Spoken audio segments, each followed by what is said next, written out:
कैसे प्रभु राम जी के तो होई विश्वास हो कैसे तमाई कवनो निशानी दे दहो ये लंका की कहानी दे दहो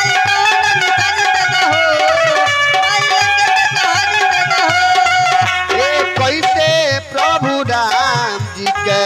होई विश्वास हो प्रभु राम जी कैसे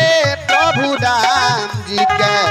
होई विश्वास हो माई कवनो निशानी दे दहो ए लंका के कहानी दे दहो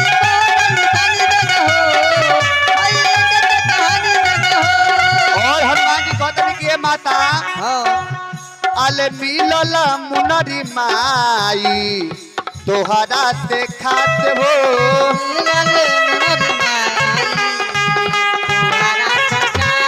मिलल मुनरी माई ए तोहरा से खात हो चाहे सोना चाहे चांदी दे दहो माई कवनो निशानी दे दहो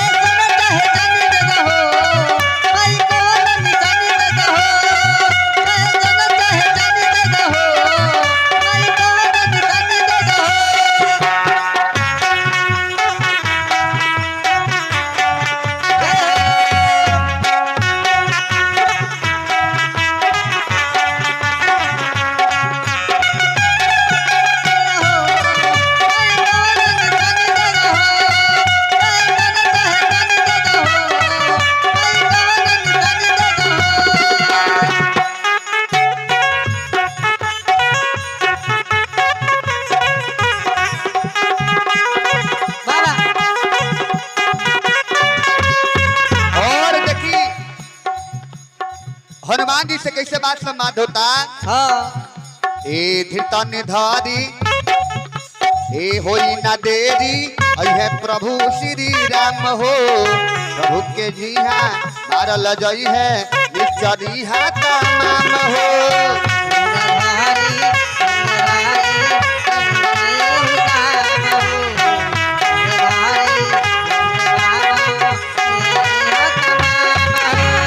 धीरतन धारा होई ना देरी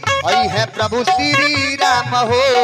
प्रभु के हाथे मारल जई है निचरई हा तमाम हो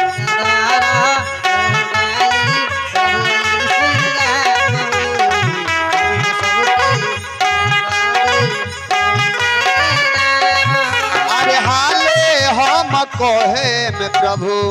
सीजे जाके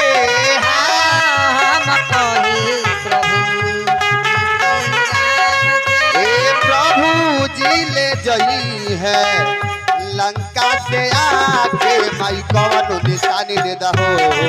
लंका के कहानी दे दहो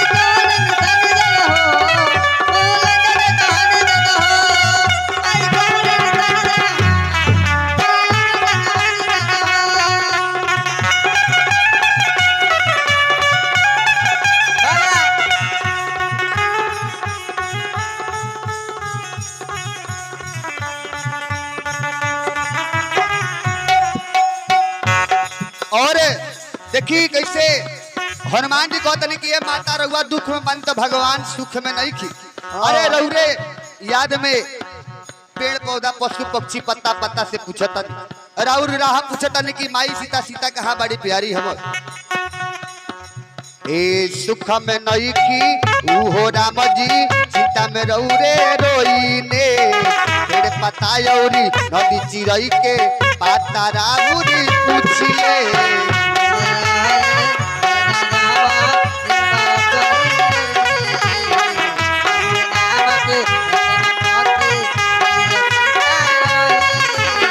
सुख में नहीं खी हो राम जी सीता में रहुरे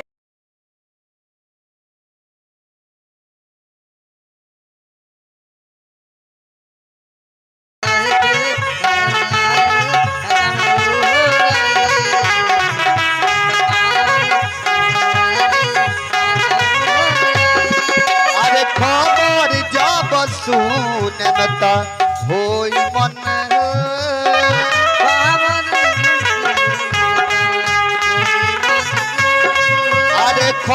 कहानी जब सुनम तो खुश होई मन हो रहू रे में बाटे प्रभु